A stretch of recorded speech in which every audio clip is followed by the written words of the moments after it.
తెలంగాణను పునర్నిర్మిస్తా, బీఆర్ఎస్ కు గోరి గడతా. 10 ఏళ్లలో కేసీఆర్ విధ్వంసం చేసిండు. మోదీ కేసీఆర్ వేర్వేరు కాదు. లోక్సభ ఎన్నికల్లో బీఆర్ఎస్ ను తరిమి కొట్టాలి. ఫిబ్రవరిలో మరో 2 హామీలు అమలు. వచ్చే నెలాఖరు వరకు రైతు భరోసా నగదు అందిస్తాం. Congress booth level leaders meeting లో సీఎం రేవంత్, మా సహనాన్ని చేతగానితనంగా తీసుకోవద్దు బట్టి, లేకుంటే తామేంటో చూపిస్తామని హెచ్చరిక. కొందరు తమను మేస్త్రి అని విమర్శిస్తున్నారని. అవును, నేను గుంపు మేస్త్రినే అని టీపీసీసీ అధ్యక్షుడు ముఖ్యమంత్రి రేవంత్ రెడ్డి అన్నారు. హైదరాబాద్ ఎల్బీ స్టేడియంలో జరిగిన బూత్ స్థాయి కన్వీనర్ల సదస్సులో రేవంత్ రెడ్డి మాట్లాడుతూ గుంపు మేస్త్రిగా తెలంగాణను పునర్నిర్మిస్తానని అన్నారు. అంతేకాకుండా బీఆర్ఎస్ పార్టీని బొంద పెడతానని ఆగ్రహం వ్యక్తం చేశారు. 10 ఏళ్లలో కేసీఆర్ చేసిన విధ్వంసాన్ని సరిదిద్దుతామని అన్నారు. పులి బయటకు వస్తుందని ఆ పార్టీ నేతలు అంటున్నారని, పులి వస్తే బోన్లో పెట్టి బొంద పెడతామని ఫైర్ అయ్యారు.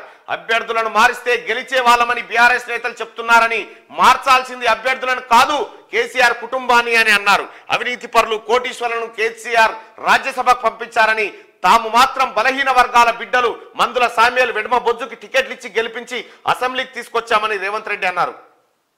స్వయాన పార్టీ జాతీయ అధ్యక్షుడు మల్లికార్జున ఖర్గే దళిత బిడ్డని గుర్తు చేశారు. రైతు బిడ్డనైన తనకు సీఎంగా అవకాశం వచ్చిందని అన్నారు. కాంగ్రెస్ పార్టీలో అందరికీ అవకాశాలు ఉంటాయని అన్నారు. కానీ బీఆర్ఎస్ పార్టీలో మాత్రం శాండు, ల్యాండు, మైను, వైను అక్రమాలు చేసిన వారికి పదవులని ఆరోపించారు. కార్యకర్తల కష్టం వల్లే తాను ముఖ్యమంత్రిని అయ్యానని రేవంత్ రెడ్డి అన్నారు. తన పదవి హోదా కాంగ్రెస్ కార్యకర్తలు ఇచ్చినవే అని చెప్పారు. రాహుల్ గాంధీ పాదయాత్రతోనే కర్ణాటకలో, తెలంగాణలో కాంగ్రెస్ పార్టీ గెలిచిందని ఆయన వివరించారు. నేను గుంపు మేస్త్రినే, తెలంగాణను పునర్నిర్మిస్తా, మీ అందరి గోరీలు కడతా అని చెప్తా ఉన్నాడు.